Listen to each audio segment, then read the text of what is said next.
The Nuggets have never made the NBA Finals. We talked about the Clippers never making the Finals. Of course, the Jazz have. This is a big spot here for Denver. A big opportunity to get to the conference semis. It is a big opportunity, but to get to the finals, I mean, you know, you look at the situation, they're going to have to run up against the Clippers or the Lakers in this situation. So it's like they'll go against the Clippers. That's right, the Clippers. Yep. I already got in my mind Lakers and Clippers final. I don't know why, but I think when you look at it, it's big. And you know, Donovan Mitchell on the other side, but Murray has been kind of in a zone here, and he's kind of taken over to a degree, and that's what you want to see. You want to see young players emerge and take over. When you talk about other teams, or you talk about a young guy like Giannis, you want to see him become the Murray effect, where I just dominate and take over at any cost, and that's not happening for Milwaukee. But look, it's a Game 7, and it's going to be must-see television. And I think it'll be one of those deals where you're probably going to see another 47 dropped.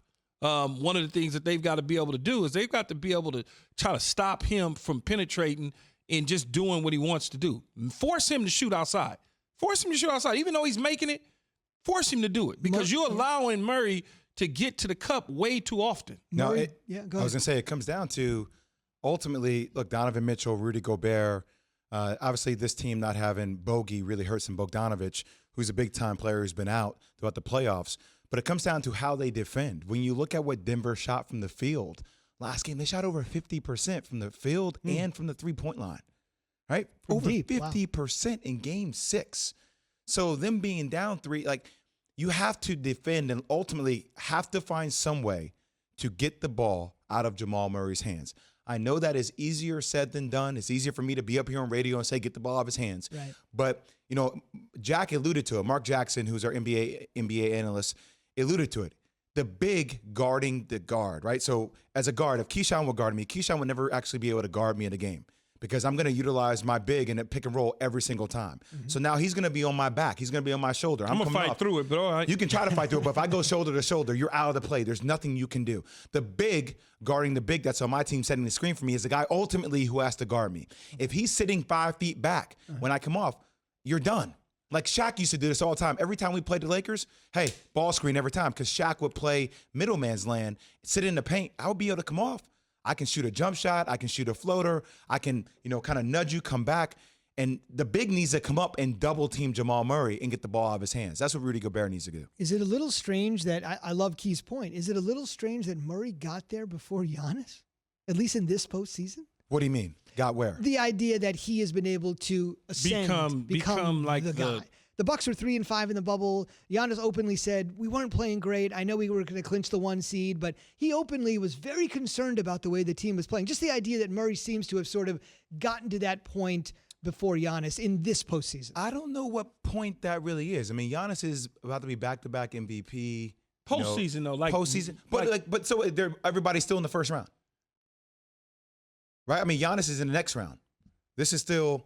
They're still trying to wait to get the Clippers, right? Right. So Giannis is already, even I hear what you're saying as it relates to like dropping, 3 40-point games. Right. But Giannis is also, I mean, he's had big time numbers. Not taking anything away from him. No, I think what Z is saying though is like taking the next step in the postseason of dominance, right? That's what you mean. Like all of a sudden you're putting the team on your back.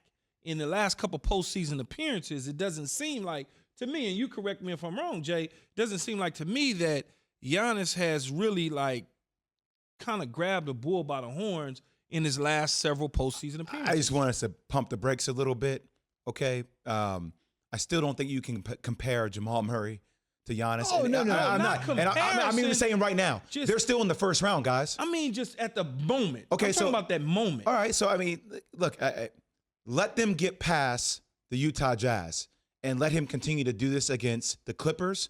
He does that, then I might be starting to be willing to say, okay, he's owned the moment more.